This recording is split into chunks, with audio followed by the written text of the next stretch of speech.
ये बाबा कह रहे हैं ले जा करके लड़ाई कराऊंगा। भला हमारे पुत्र कहाँ जाने कैसे लड़ा जाता है। अयोध्या में कभी किसी से लड़ाई नहीं हुई।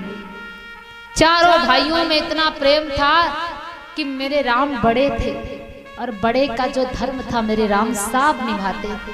पहले वेद पुराण मेरे राम सुनते थे और फिर अपने भाइयों को सुनाते थे। जब भी मेरे राम भोजन करते थे तो जब तक तीनों भाई नहीं आ जाते थे तब तक मेरे राम कभी भोजन नहीं करते थे। खेलने भी जाते थे तो मेरे प्रभु चारों भाई एक ही साथ खेलते थे। पढ़े लिखे एक साथ में, खेले एक साथ में, खाए एक साथ में, सोए एक साथ में। और ऐसा होना भी चाहिए। आप घर में बड़े हैं, आपको दिन भर समय नहीं मिलता, आपको बहुत व्यस्तता है, लेकिन एक बार फिर भी आप पूरे परिवार से मिल तो सकते ही। नहीं मिल सकते तो पूछ तो सकते ही हैं कि भाई बेटा कहाँ है, बेटी कहाँ है, पत्नी कहाँ है, माँ कहाँ है, पिता कहाँ है। अगर तुम इतना पूछ लोगे ना तो तुम्हारे घर वाले बहुत प्रसन्न हो जाएंगे। भले उनको दिन भर टाइम नहीं मिलता, लेकिन जब आते तो हम तो पूछते तो जरूर है। आज महाराज से जैसे कहा, महाराज रोने लगे, विलाप करने लगे। अरे महाराज तुमने मांगा तो क्या मांगा, मेरे प्राणों को मांग लिया महाराज। एक बार मेरे प्राण मांगते तो मैं दे देता, लेकिन राम कैसे दे दूं महाराज, कैसे दे दूं अपने राम को।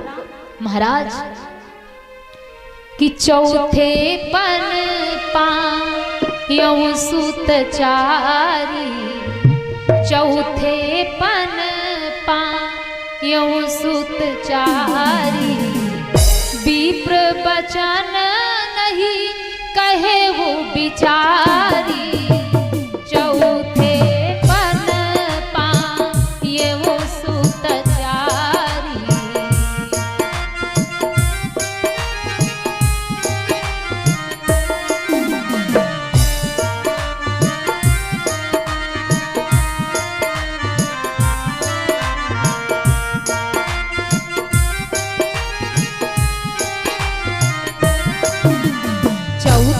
पन पायौ सुत चारी, विप्र बचन नहीं कहे बिचारी, चौथे पन पायौ सुत चारी, विप्र बचन नहीं कहे बिचारी।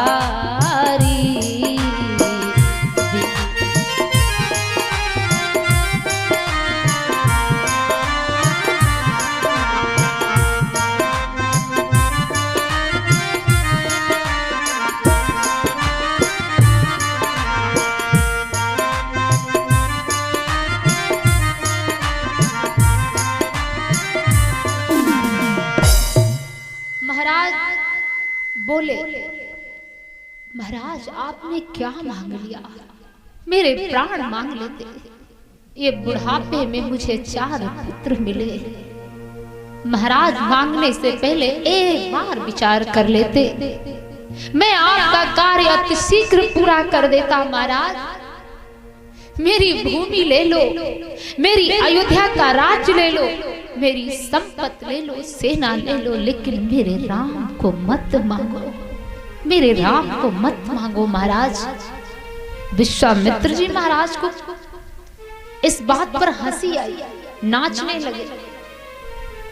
विश्वामित्र जी महाराज नाचने लगे इस बात को सुन करके।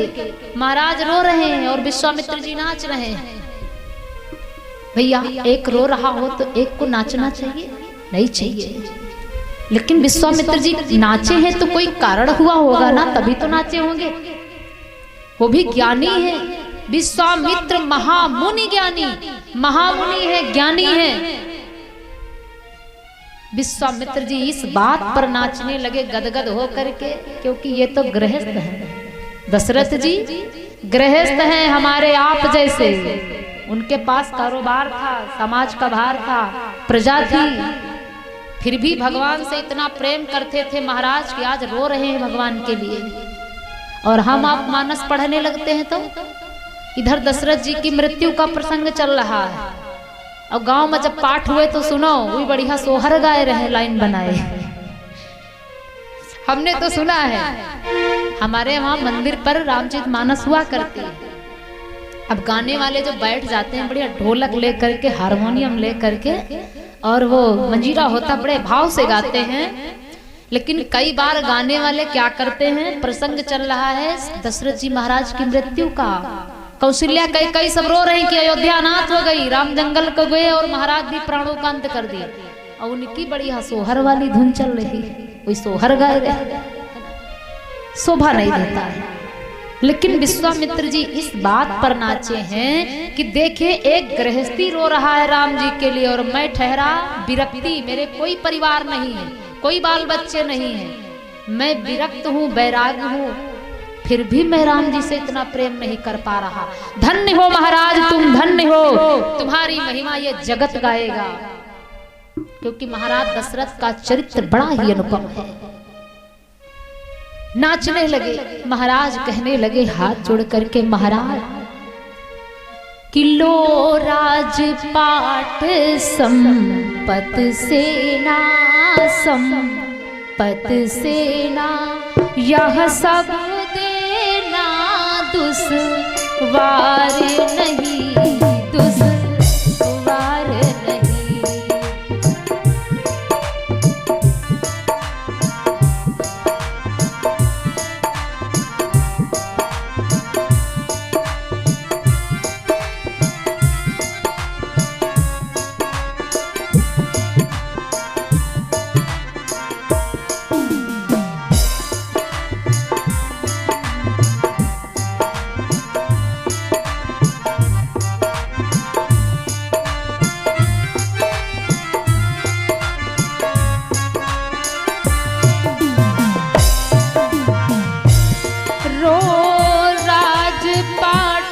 संपत सेना यह सब देना दुश्वार नहीं।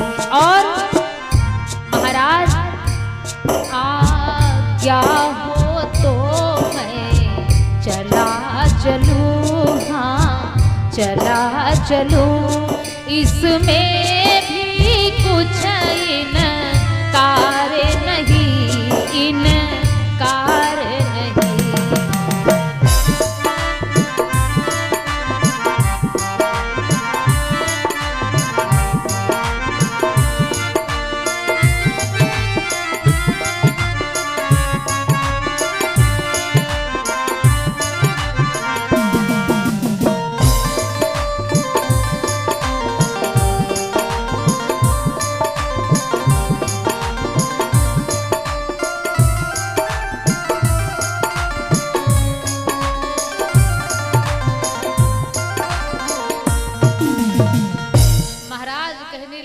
चल सकता हूं लेकिन मेरे पुत्र मत मांगो, मैं नहीं दे पाऊंगा महाराज।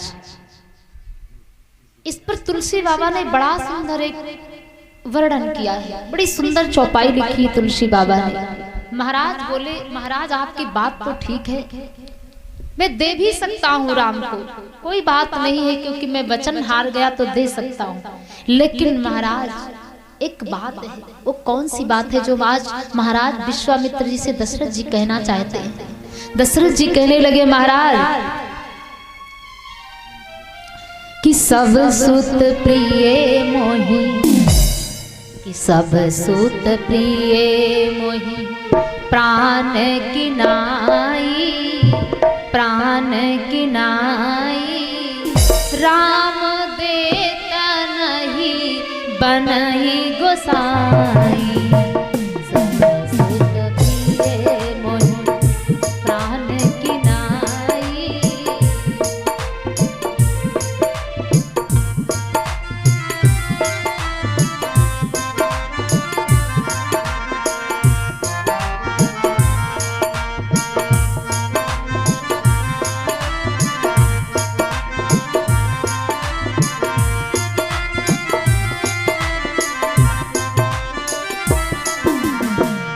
सब सुत प्रिय मोहि प्राण की नाई, सब सुत प्रिय मोहि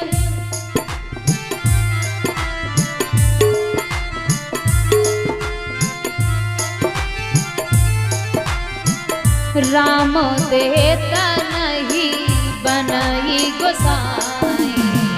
सब सुत प्रिय मोहि प्राण की नाई, प्राण